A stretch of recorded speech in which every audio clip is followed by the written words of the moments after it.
Let's talk about the famous let go. The whole goal of it is to wrap a nice little bow on top of the sales experience that you create for your customers. So they've bought something, maybe they haven't bought something. Regardless, the last thing you want your customer walking away thinking is like feeling bad that they didn't buy something or now wasn't the right time even though they wanted it, and feeling like they maybe wasted your time.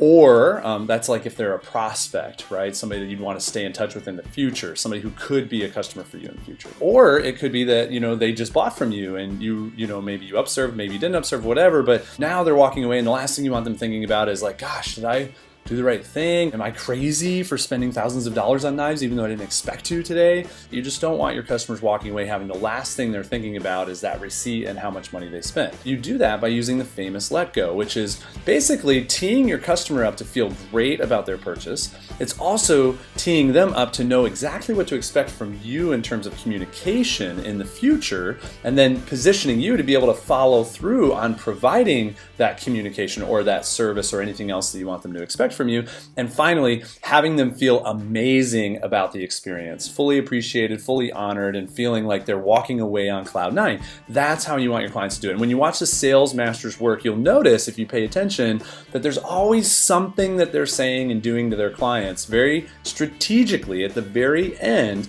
create that best-in-class experience. This is the secret from the very first sale or every sale thereafter with repeat customers, that this is the thing that creates or earns that loyalty from the clients, is strategically making them feel great. So let's talk about how you do that. There's a quick framework for it. The word AIR, like AIR, 1, 2, 3. So the first step is affirm. You need to affirm the client. Make sure you affirm, like reassure that they made a great decision today. That affirmation, what it does is it really just gives them confidence. If you're talking to a wife without her husband or a husband without his wife, or you're talking to somebody who's on their lunch break and heading back to the office, what are they going to tell their spouse or their colleagues when they get back? They're going to tell them like, oh yeah, I just bought this great set of knives, I just spent thousands of dollars, blah. They're going to be all excited about it, oh yeah, cut leather and they cut a penny, and like it's the best knives in the world, and they're guaranteed for life, and they sharpen them for free, and they're going to be all excited about it. And then their friends or their family are going to look at them and be like,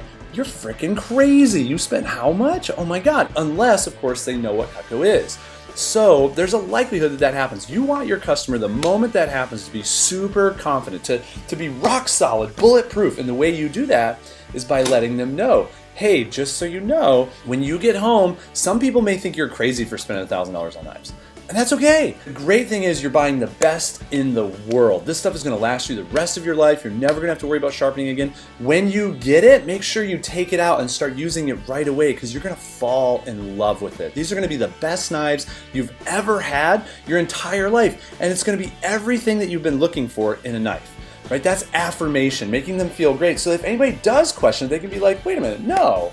I made a great decision today. That's step number 1. Step number 2 is instruct them. Instruct them on what to do, what to expect. The questions that you want to answer are, what is your communication strategy leaving this experience with the client? What should they expect from you moving forward in terms of communication? Also, what should they do if they need service, if they want to buy more, if they want to refer a friend, if they have a question, if something's wrong, anything like that. If they need something, don't assume that they know or that they automatically will call you, email you, text you, or reach out to you. They know Cutco, but you want them to know you too, that you are their person, you are their guy, you are their girl, right? And if that's the case, teach them what to expect from you and then deliver on that. So I tell all of my customers, for example, hey, just so you know, what I'm going to do is I'm going to process your order, and then you're going to get a confirmation email from me, okay? And I'm even going to email you to check in 30 days just to see how everything's working. Then from there, every month I send out a newsletter, and that has a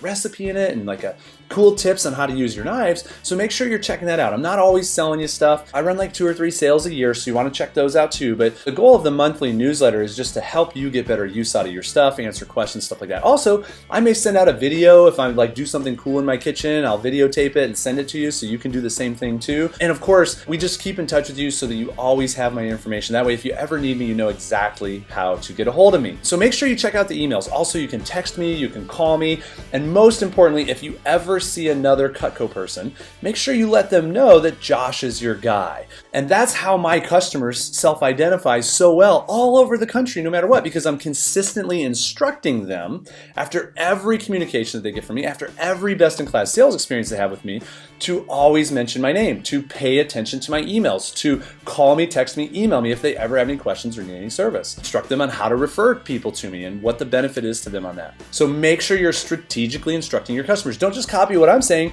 Do what's true for you.